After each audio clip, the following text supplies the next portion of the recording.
सभी विद्यार्थियों को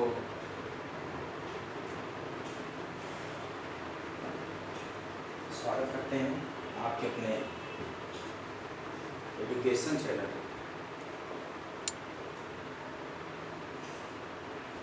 कॉम्टीरिया पर हम इधर बीच चलाने वाले एक नई सीरीज जो कि हमसे रिक्वेस्ट किया था लॉ 6 सेमेस्टर के विद्यार्थियों ने कुछ क्लासेस हमें लॉस की दे दी, इसलिए मैं अभी पंचायत राज के वीडियोस को वहीं पे ड्रॉप करते हुए कुछ लास्ट के लेक्चर चला रहा हूँ, जो कि 4 तारीख तक चलेंगे। 4 तारीख के बाद हम लोग कंटिन्यू करेंगे पंचायती राज जो हम लोग पढ़ रहे थे।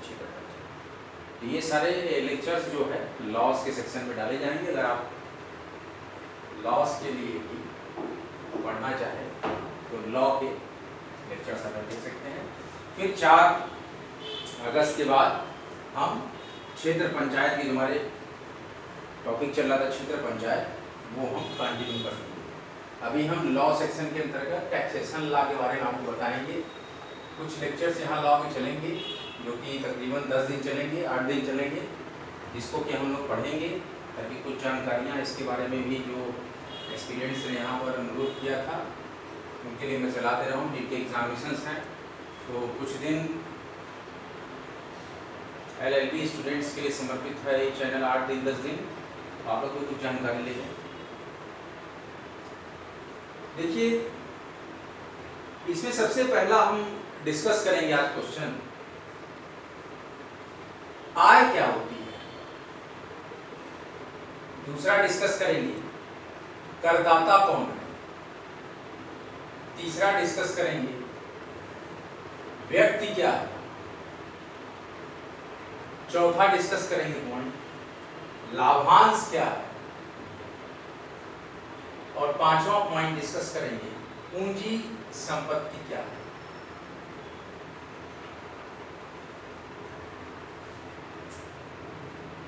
हम यहाँ पर इनकम के बारे में डिस्कस करेंगे। इनकम क्या होती है, इनकम क्या होती है। इनकम टैक्स एक्ट में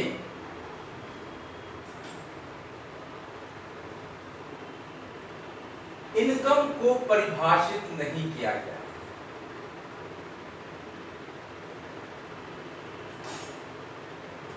इनकम टैक्स एक्ट में इनकम को कहीं भी परिभाषित नहीं किया गया है, लेकिन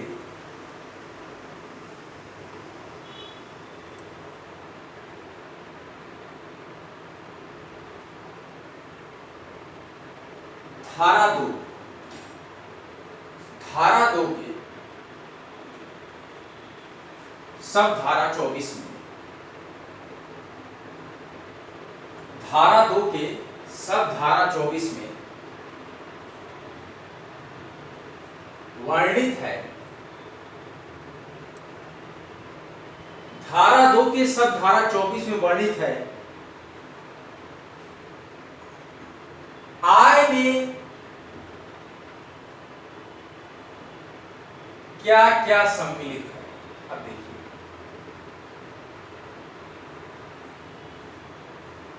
धारा 2 के सब धारा 24 में हम ये वर्णन करते हैं आय में क्या क्या वर्णित है।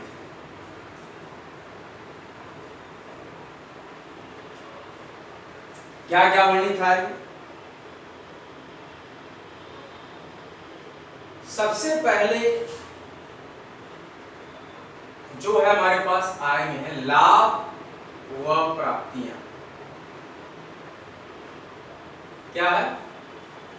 धारा 2 के सब धारा 24 में, उपधारा 24 में ये वर्णन किया गया है कि आय में क्या क्या सम्मिलित है। तो निम्नलिखित चीजें सम्मिलित हैं।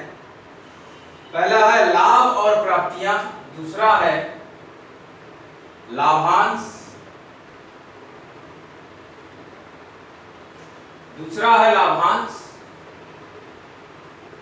तीसरा है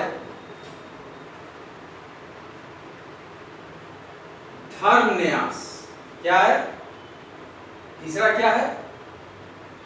धर्म न्यास।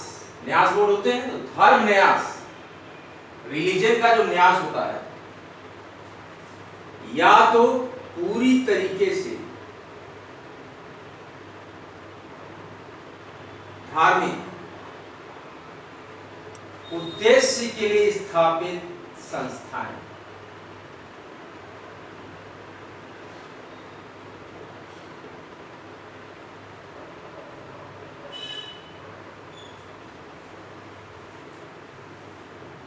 इनकम टैक्स एक्ट में इनकम को कहीं भी डिफाइन नहीं किया गया है, परिभाषित नहीं किया गया है, लेकिन धारा 2 के उपधारा 24 में यह वर्णन है कि आय में क्या क्या सम्मिलित है। आय में क्या क्या सम्मिलित है? लाभ और प्राप्तियां सम्मिलित हैं, लाभांश सम्मिलित है, धर्म न्यास या पूर्णतया धार्मिक उद्देश्यों के लिए स्थापित संस्थाओं द्वारा प्राप्त स्वैच्छिक रूप से किए गए, मतलब स्वयं से, कोई जोर जबरदस्ती नहीं है, स्वैच्छिक रूप से किए गए अंशदान। ध्यान दीजिएगा, इनकम टैक्स कहां कहां पर, और इससे प्राप्त अंशदान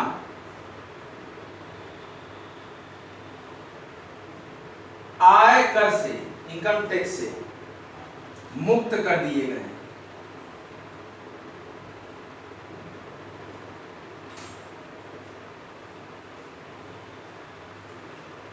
यदि कब न्यास या संस्था को पूरी तरीके से धार्मिक उद्देश्यों के लिए होने वाले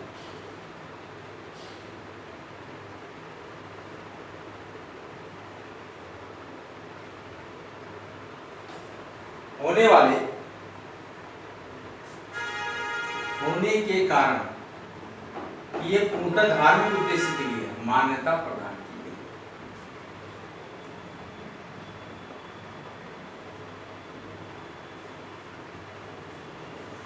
धर्मन्यास या पूर्णतया धार्मिक उद्देश्यों के लिए स्थापित संस्थाओं द्वारा प्राप्त स्वैच्छिक रूप से किए गए अंशदान और इससे प्राप्त अंशदान इनकम टैक्स से मुक्त कर दिए गए हैं, यदि न्यास या संस्था को पूरी तरीके से धार्मिक उद्देश्यों के लिए होने वाले कारण मान्यता प्राप्त हो, और किस पर इनकम टैक्स की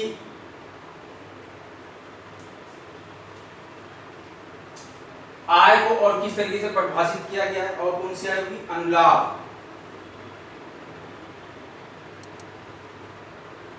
या वेतन। कौन है? अनुलाभ या वेतन के स्थान पर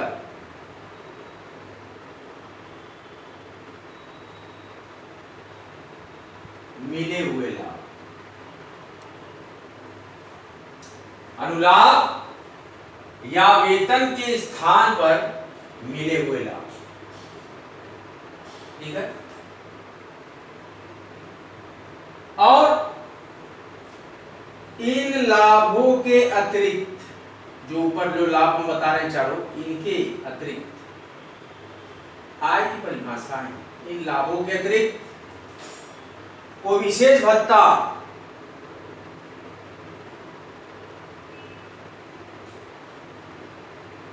कोई विशेष भत्ता या लाभ जो करदाता को अपने, जो टैक्स पेयर्स को अपने कर्तव्यों का पालन करने के लिए, अपने कर्तव्यों का पालन करने के लिए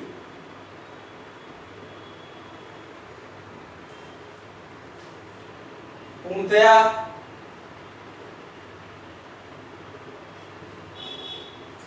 अनिवार्यता, ध्यान दीजिएगा, तथा विशिष्टया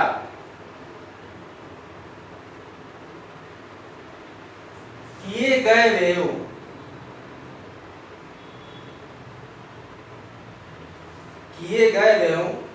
की पूर्ति के लिए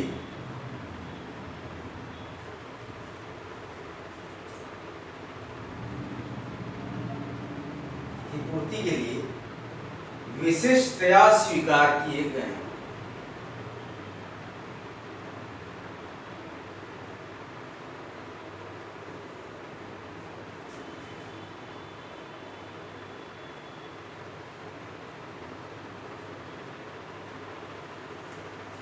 देखिए टैक्सेशन के अंतर्गत जो क्वेश्चन है हम डिफाइन कर रहे हैं,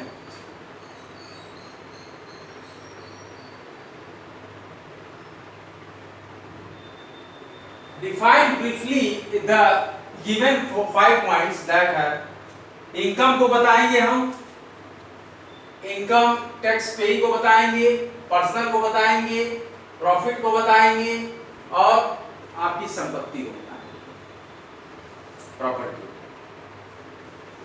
पहले हमने यहां पर इनकम के बारे में चर्चा की कि आय क्या है।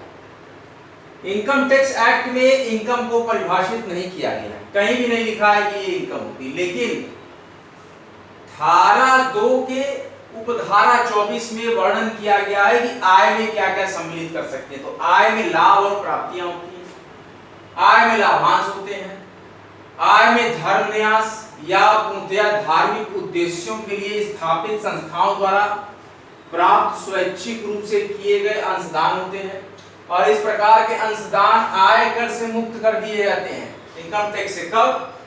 जबकि न्यास या संस्था को पूर्णतया धार्मिक उद्देश्यों के लिए होने वाले कारण मान्यता प्राप्त हो या पूर्णतः धार्मिक उद्देश्य के लिए इस फंड का इस्तेमाल कर रहे हैं, इस पैसे का, तो इनकम टैक्स से मुक्ति मिल जाएगी उस आय को। किसी प्रकार के अनुलाभ को या वेतन के स्थान पर मिले हुए लाभ को भी आय की हम परिभाषा में लाते हैं, और ये जितने भी लाभ ऊपर दिए हैं, लाभों के अतिरिक्त कोई विशेष भत्ता, किसी प्रकार का विशेष भत्ता या कोई लाभ जो कि करदाता को अपने कर्तव्यों का पालन करने के लिए पूर्णतया या अनिवार्यता या विशिष्टतया किए गए व्ययों की पूर्ति के लिए विशेष रूप से स्वीकार किए गए, सारे के सारे क्या है? आय की परिभाषा।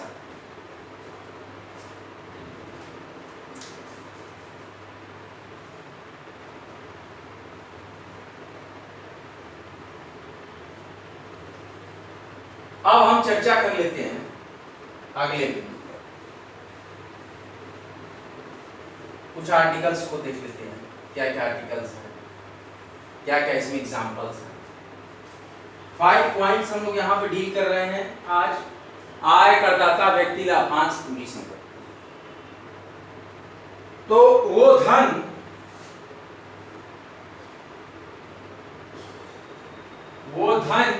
जो धारा 21(2), वो धन जो धारा 21(2) या धारा 28(3), वो धन आय क्या है कि वो धन जो कि धारा 21(2) या धारा 28(3) या धारा 41 या धारा 41 के अंतर्गत व्यापार या पेशे, व्यापार करते हैं आप ना, या पेशे के शीर्षक में कर योग्य है, ये टैक्सेस हो जाएगा। तो एक तरह क्या है? आय हो जाता है कि वो धन जो कि धारा 21(2) या तो धारा 28(3) या तो धारा 41 के अंतर्गत व्यापार या पेशे के शीर्षक में कर योग्य है, इसमें शामिल कौन कौन शामिल है? पहला पॉइंट,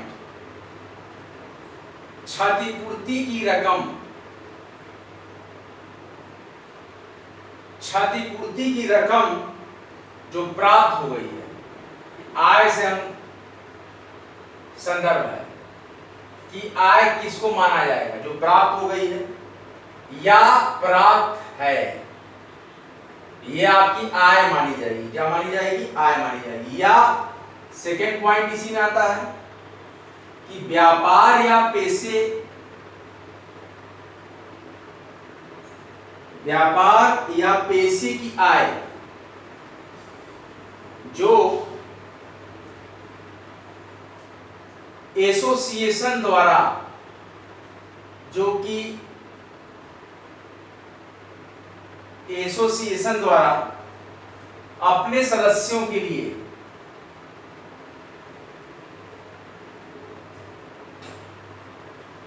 एसोसिएशन द्वारा अपने सदस्यों के लिए कोई विशेष सेवा करने से प्राप्त।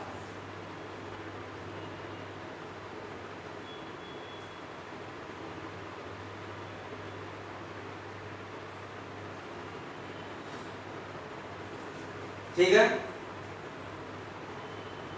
या तो पिछले वर्ष में उसको, ये सारी हम इनकम की परिभाषाओं को परिभाषित कर रहे हैं। इसको हम बता रहे हैं कि इनकम क्या होता है, इनकम टैक्स के नजर में इनकम क्या है। तो संविधान में बताया गया है इनकम के बारे में, इनकम टैक्स ने नहीं बताया कि हम आय किसको मानते हैं। लेकिन धारा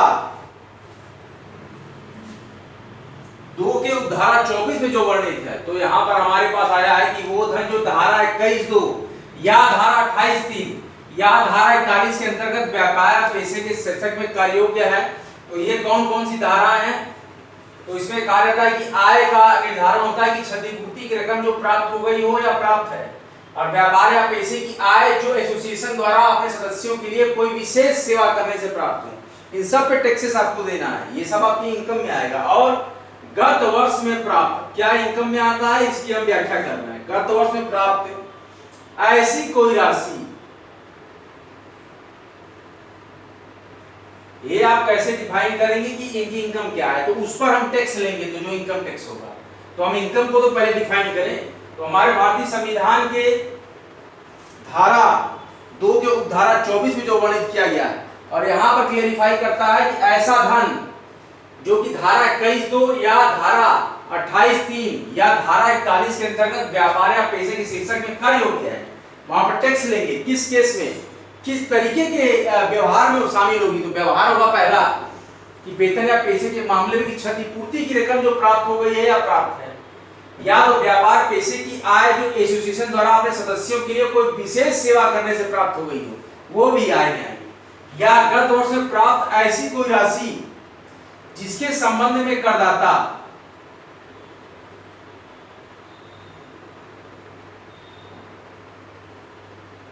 टैक्स पेई को व्यय हानि के रूप में,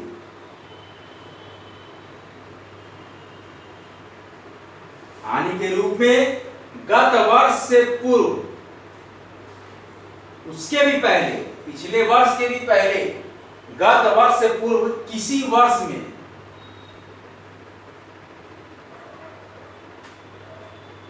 कटौती स्वीकृत कर दी गई,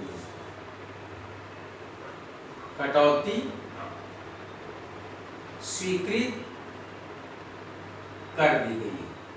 तो उस केस में सारे के सारे हमारे इनकम के प्रोफार्मा में माने जाएंगे कि सारी की सारी आय। और कहता है कि धारा 28(5) क्या होती है? धारा 28(5) के अंतर्गत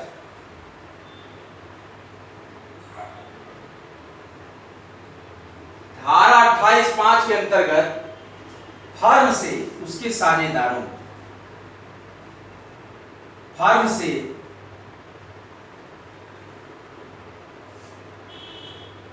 उसके साझेदार को प्राप्त ब्याज, कोई भी ब्याज, ये भी हमारी इनकम को डिफाइन करेगा कि हम ये इनकम कर रहे हैं। प्राप्त कोई ब्याज, वेतन, वेतन भी होगा, बोनस या कमीशन जो भी मिलता है,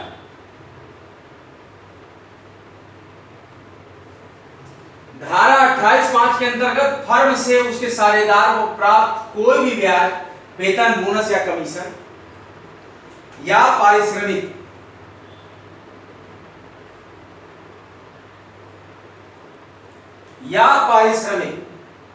जो धारा 40B, कौन सी धारा, जो कि धारा 40B में कटौती होगी,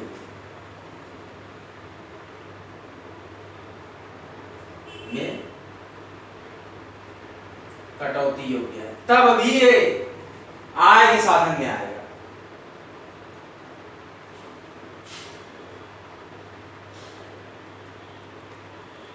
और क्या इनकम हो सकता है? इनकम के और पैमाने हैं,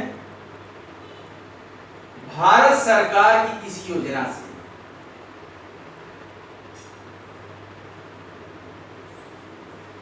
भारत सरकार की किसी योजना के अंतर्गत निर्यात के लिए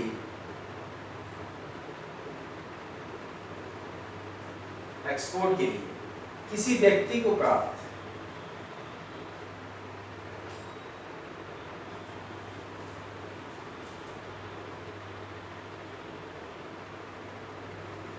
नगद सहायता, इस पर भी इनकम टैक्स देना होगा, ये भी इनकम के दायरे में आता है। नगद सहायता, ये सारे इनकम के डेफिनेशन।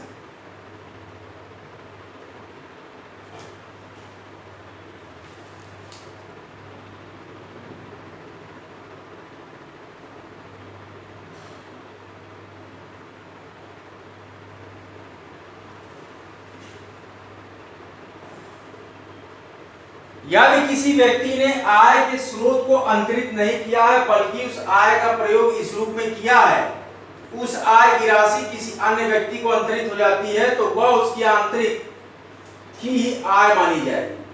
आय का प्रयोग किस प्रयोजन के निमित्त किया गया है यह महत्वहीन है।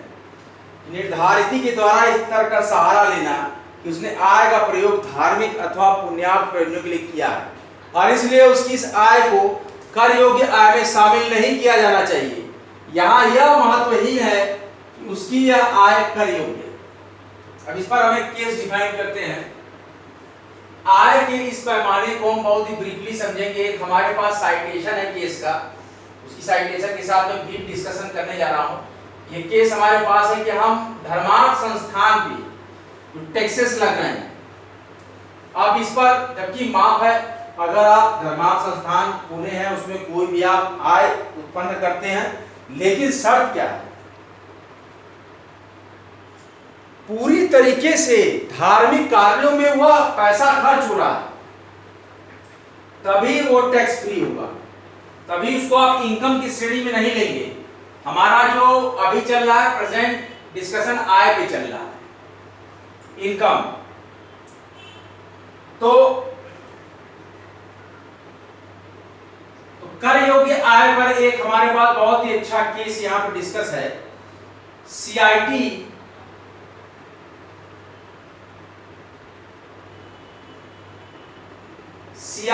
Versus Thakurdas, CIT versus Thakurdas Bhargav. क्या केस है हमारे पास? CIT versus Thakurdas Bhargava.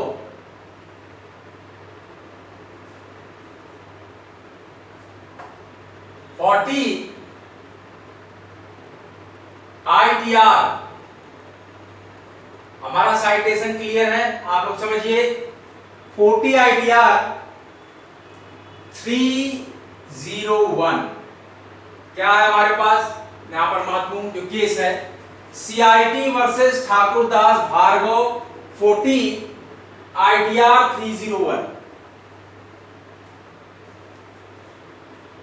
के वाद में, वाद मतलब केस, विवाद में एक अधिवक्ता ने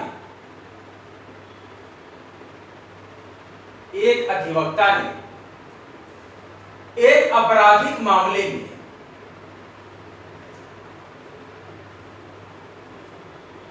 ध्यान से समझिएगा, एक आपराधिक मामले में अभियुक्त के पक्ष को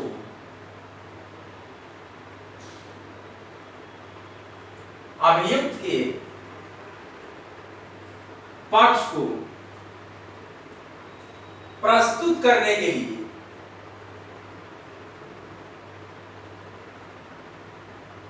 देखिए हमारे पास जो केस है वो है CIT versus Thakurdas Bhargava 40 ITR 301। इसके बाद में अधिवक्ता ने एक आपराधिक मामले में अभियुक्त के पक्ष को प्रस्तुत करने के लिए इस शर्त पर सहमति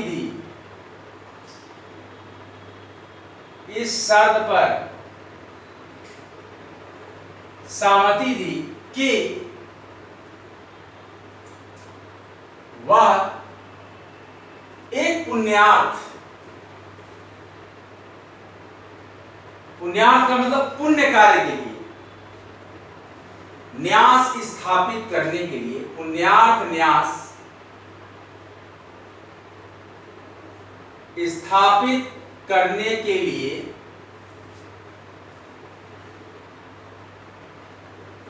रुपया दे। आप देखिए अभियुक्त ने इन शर्तों पर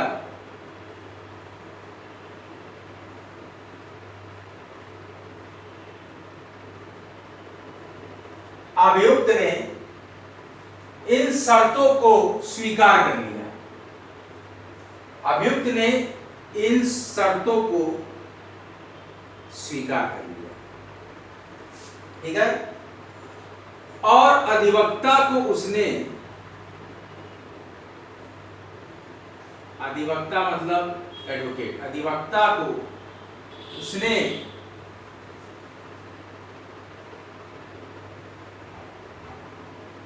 कुछ रुपए दिया।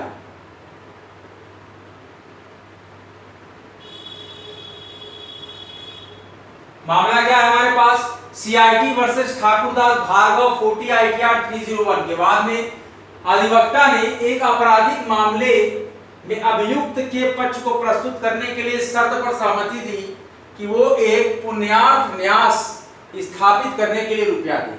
अभियुक्त ने इन शर्तों को स्वीकार कर लिया और अधिवक्ता को उसने कुछ रुपए दिए। अधिवक्ता ने उस धन को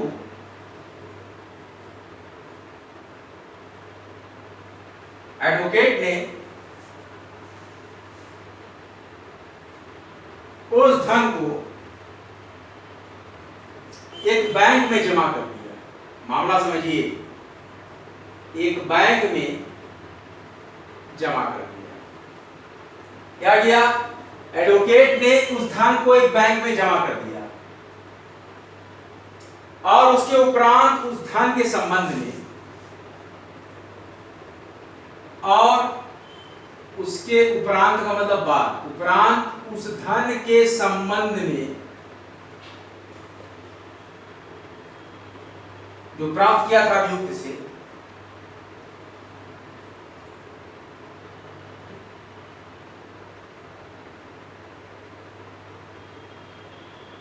एक न्यास सृजित कर दिया। एक अधिवक्ता का दिमाग देखिए, एक न्यास सृजित कर दिया जो कि उसकी प्रतिज्ञा के अनुसार, जो कि उसकी प्रतिज्ञा के अनुसार था। अब देखिए मामला एक था, CIT versus Thakurdas Bhargava 40 ITR 301 के बाद में एक एडवोकेट ने एक आपराधिक मामले के में अभियुक्त के पक्ष को प्रस्तुत करने के लिए इस शर्त पर सहमति दी कि वो एक पुण्यार्थ न्यास स्थापित करने के लिए रुपया दे। अभियुक्त ने इन शर्तों को स्वीकार कर लिया और एडवोकेट को उसने कुछ रुपए दिए।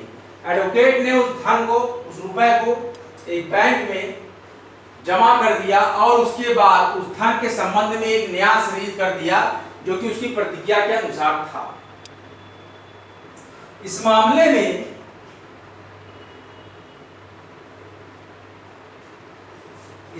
में सुप्रीम कोर्ट ने निर्णय दिया, इस मामले में सुप्रीम कोर्ट ने निर्णय दिया कि वो रकम अधिवक्ता द्वारा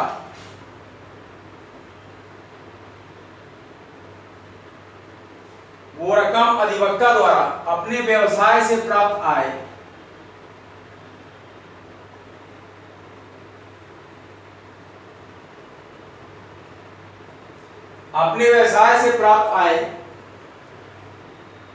है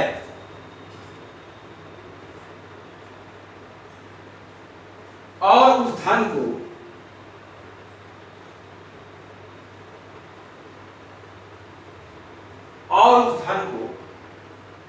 न्यास के नाम अंतरित, ध्यान दीजिए, उस धन को न्यास के नाम अंतरित कर देना। धन का एक उपयोग मात्र है।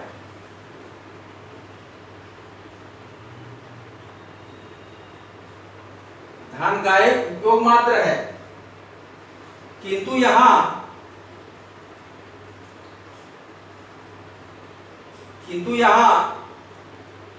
धारा 80, देखिए कौन सी धारा लग रही है, यहां पर धारा 80(6),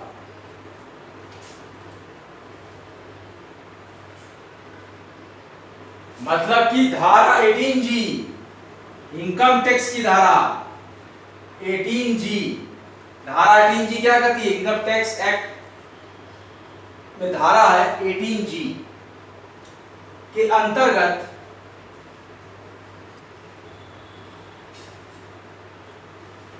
निर्धारिती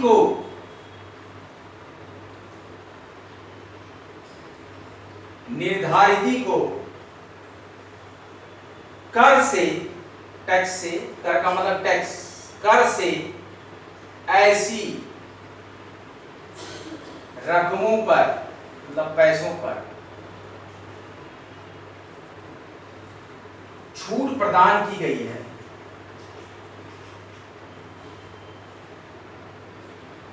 कौन सा धारा है, धारा 18G।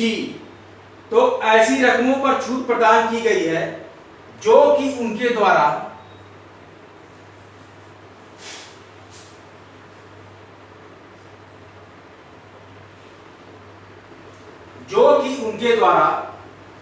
किसी पुण्यार्थ, अब देखिए यहां पर किसी पुण्यार्थ, जो कार्य पुण्य के लिए किया जा रहा है, संस्था कोष को, किसी पुण्यार्थ संस्था कोष को दान के रूप में दी गई है।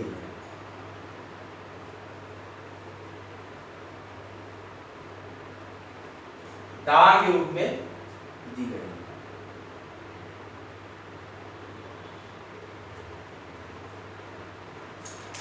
देखिए हमारा जो इसमें इनकम में एक अभी केस है, हम लोग लेटेस्ट अभी जो डिस्कस कर रहे हैं, महत्वपूर्ण विद्यार्थी जो भी जुडिशरी से, लॉ से, और जो तैयारी कर रहे हो लॉ की, या जो भी विद्यार्थी हमारे श्री महात्मा गांधी काशी विद्यापीठ यूनिवर्सिटी, श्री हरिश्चंद्र स्नातकोत्तर महाविद्यालय और वाराणसी में समस्त जितने भी लॉ के डिग्री कॉलेजेस हैं, और उत्तर प्रदेश के समस्त लॉ की यूनिवर्सिटीज़ और जो भी डिग्री कॉलेजेस के स्टूडेंट्स सुन रहे हो कॉम्पिटेरिया पर, ये लॉ सेक्शन में मैं लेक्चर कुछ दिन स्टार्ट किया हूँ, जो कि आपका 4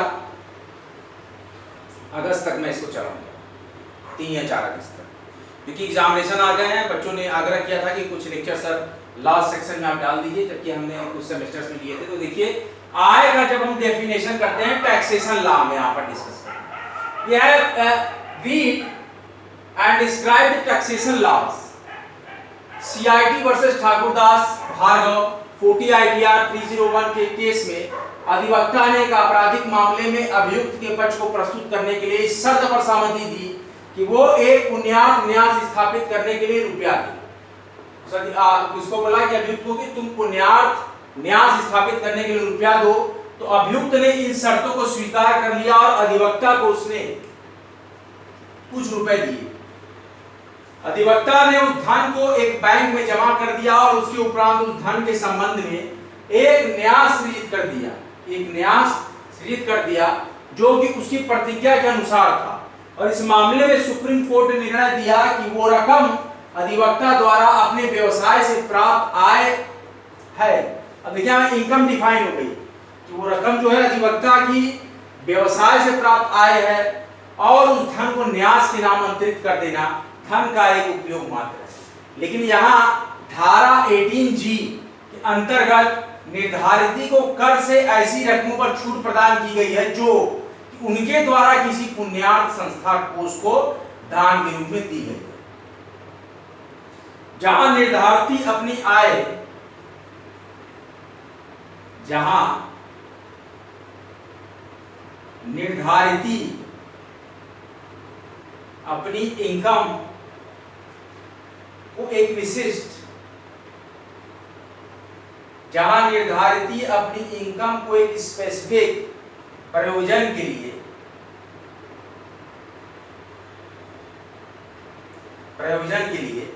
प्रयोग में लाता है।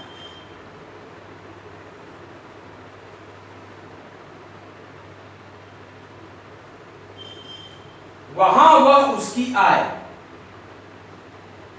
वहां वह उसकी आय बनी रहती है। देखिए ध्यान से समझिएगा, प्रयोजन का पैमाना क्या है कि विशिष्ट प्रयोजन के लिए, अपनी आय को एक विशिष्ट प्रयोजन के लिए प्रयोग में लाता है, तो वहां वह उसकी आय बनी रहती है। किंतु जहां वो इसकी आय है, वो इनकम के डेफिनेशन में आ गया, लेकिन जहां पे हम क्या करेंगे, लेकिन जहां आय किसी दूसरे व्यक्ति, जहां आय किसी दूसरे व्यक्ति को अपेक्षाकृत अधिक प्रभावी, व्यक्ति को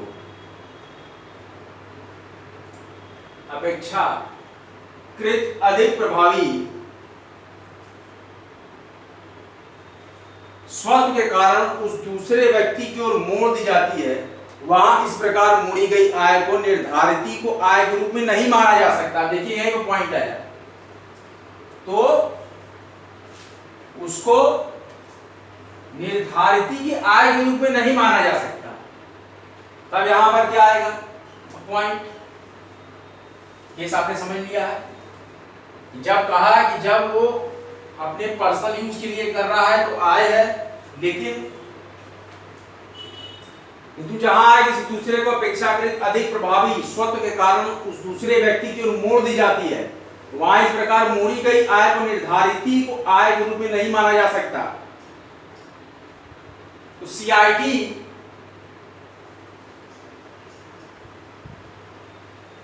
वर्सेस सुनील जे किनारी वाला, CIT वर्सेस सुनील जे किनारी वाला, ऑल इंडिया रिकॉर्ड 2003,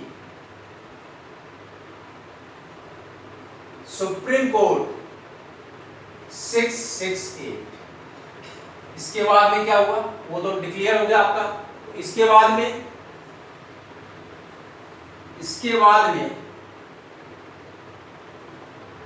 निर्धारित भागीदार ने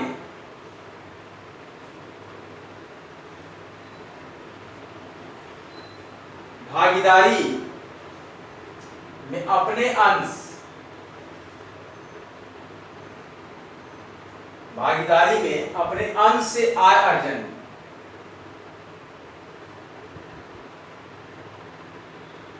के कुछ भाग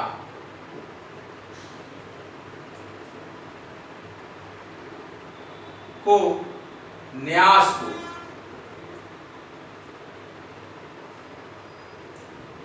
समनुदेशित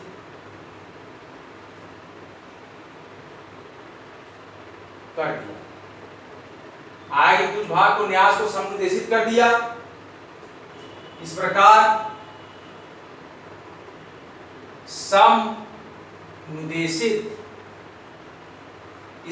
समनुदेशित आय के भाग को जो आपने न्यास को दिया, आय के भाग को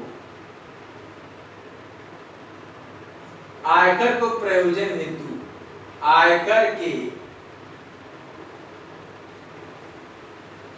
प्रयोजन हेतु निर्धारित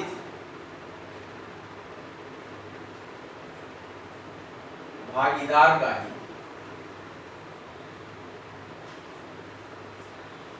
आय मानी गई। उसको भी इनकम मान लिया गया और न्यास के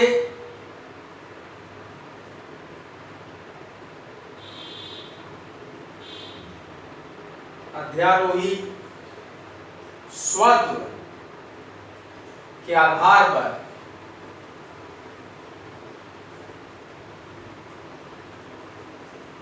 न्यास किया है।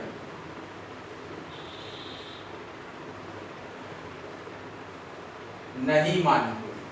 देखिए उन्होंने सोचा कि न्यास क्या है मानी जाएगी, हमको इनकम टैक्स से छूट मिल जाएगी। इनकम का हम लास्ट पॉइंट डील कर रहे हैं IT versus Thakurdas Bhargava 40 ITR 301 के बाद में बताया कि नहीं माना गया। उसके बाद एक केस हमारे पास और है, तो सेकंड केस है हमारे पास CIT versus Sunil J Kinariwala all India record 2003 supreme court 668। इसके केस में निर्धारित भागीदार ने भागीदारी में अपने अंश के आय अर्जन के कुछ भाग को न्यास को समनुदेशित कर दिया। इसको समनुदेशित कर दिया, न्यास को समनुदेशित कर दिया और इस प्रकार समनुदेशित आय के भाग को आय कर के प्रयोजन हेतु निर्धारित भागीदार का ही आय मानी गई। निर्धारित भागीदार का ही आय मानी गई। इन दोनों में से जो भी निर्धारित है, आपके फर्म के जो मेंबर हैं, इन दोनों में से जो भागीदार है, जिस भागीदार ने उस न्यास को दिया है, समनुदेशित किया है उस आय को, तो उस दूसरे वाले ही पार्टनर की आय को मान लिया गया। निर्धारित भागीदार का ही आय मानी गई और न्यास के अध्यारोही स्वत्व के आधार पर, कौन से? न्यास के अध्यारोही स्वत्व मतलब अपने आप में अलगा मात्र, तो अध्यारोही स्वत्व के आधार पर न्यास की आय नहीं मानी गई। उस आय को जो कि व्यक्ति ने, क्या केस है? CIT versus Sunil J Kinariwala all India record 2003 supreme court 668 के केस में निर्धारित भागीदार ने भागीदारी में अपने अंश के आय अर्जन के कुछ भाग को न्यास को समनुदेशित कर दिया और इस प्रकार समनुदेशित आय के भाग को आय कर के प्रयोजन हेतु निर्धारित भागीदार का ही आय मानी गई और न्यास के अध्यारोही स्वत्व के आधार पर न्यास की आय नहीं मानी गई, उसी भागीदार की आय मानी गई और उसको पूरे आय पर इनकम टैक्स देना पड़ा और इनकम टैक्स रिटर्न भरना पड़ा। यही था हमारा टैक्सेशन लॉ। टैक्सेशन लॉ का हमारा प्रथम जो इस क्वेश्चन का डिस्कशन था इनकम को हमने सफलतापूर्वक डिस्कस किया।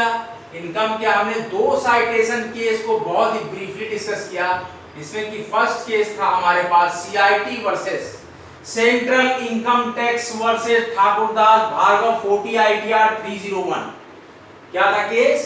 Central income tax versus Thakurdas Bhargava 40 ITR 301 के केस में अधिवक्ता ने एक आपराधिक मामले में अभियुक्त के पक्ष को कहा और हमारे पास जो दूसरा केस का साइटेशन है वो है central income tax versus Sunil J Kinariwala. कौन था? Sunil J Kinariwala all India record 2003 supreme court 668 के केस में निर्धारित भागीदार ने भागीदारी में अपने अंश के आय अर्जन के कुछ भाग को न्यास को समुदेशित कर दिया और इस प्रकार समुदेशित आय के भाग को किसके भाग को समुदेशित आय के भाग को आयकर के प्रयोजन हेतु निर्धारित भागीदार का ही आय मानी गई और न्यास के अध्यारोही स्वत्व के आधार पर न्यास की आय नहीं मानी गई। क्या नहीं मानी गई? इसको न्यास की आय नहीं मानी गई। यही रहा इसमें। नेक्स्ट हम अपना लेक्चर स्टार्ट करेंगे कल। Tax paying. टैक्स पेइंग क्या होते हैं इस पर हम कल डिस्कशन करेंगे। आज का लेक्चर आपको कैसा लगा? ये लॉ एस्पिरेंट्स के कई ग्रुप्स से और central law aspirants, state law aspirants और कई डिस्ट्रिक्ट के लॉ एस्पिरेंट्स, खासकर महात्मा गांधी काशी विद्यापीठ, हरिश्चंद्र डिग्री कॉलेज और महत्वपूर्ण जो हमारे उत्तर प्रदेश के डिग्री कॉलेजेस हैं, वहाँ के जो छात्र हैं, जो हमारे लॉ एस्पिरेंट्स हैं, जो कि हमारे हाई क्वालिटी कॉन्स्टिट्यूशन पर बड़े ही अच्छे से तैयारी करते हैं, उन लोगों के आग्रह पे हमने एक छोटा सा एक कैप्सूल कोर्स यहाँ पर स्टार्ट कर दिया, जो कि बहुत ही कम अवधि का है लेकिन बड़ा ही आकर्षक और बड़ा ही ज्ञानवर्धक ये हम सेशन चलाए हैं। इसमें कि हमने आज आपको पढ़ाया टैक्सेशन लॉ का महत्वपूर्ण टॉपिक। एक हमने ब्रीफ क्वेश्चन को यहाँ पर पूरा इलेबोरेट किया है, पूरा एनालिसिस की है और हमने पूरा सिंथिकेट करके आपको एक बहुत ही सिंथेटिकल सिनेरियो यहाँ पर प्रोवाइड कराया है। We have provide the synthetical scenario and the gist or the crux of the given lecture. हमने इसको पूरा सिंथेसाइज किया एक साइटेशन के थ्रू। इसमें हमारे पास साइटेशन था CIT versus Thakurdas Bhargava 40 ITR 301। ये पहला केस था हमारे पास जो हमने डिस्कस किया अकॉर्डिंग टू द इनकम, और इनकम के दूसरे हमको केस को जो डिस्कस किया वो था CIT versus Sunil J Kinariwala all India record 2003 S supreme court 668 के केस को। बने जमे रहे आपके महत्वपूर्ण law lectures taxation law panel में, और अगला लेक्चर लेकर आपके समक्ष बहुत ही जल्दी लॉ एस्पिरेंट्स के लिए आएंगे। तब तक के लिए जय हिंद जय भारत। वीडियो अच्छा लगे वीडियो को लाइक करें, शेयर करें, कॉम्पिटेटिव IIT चैनल को सब्सक्राइब करें स्टडी सिलेक्शन तक। जय हिंद जय भारत। सब्सक्राइब करते रहें, लाइक करते रहें, शेयर करते रहें।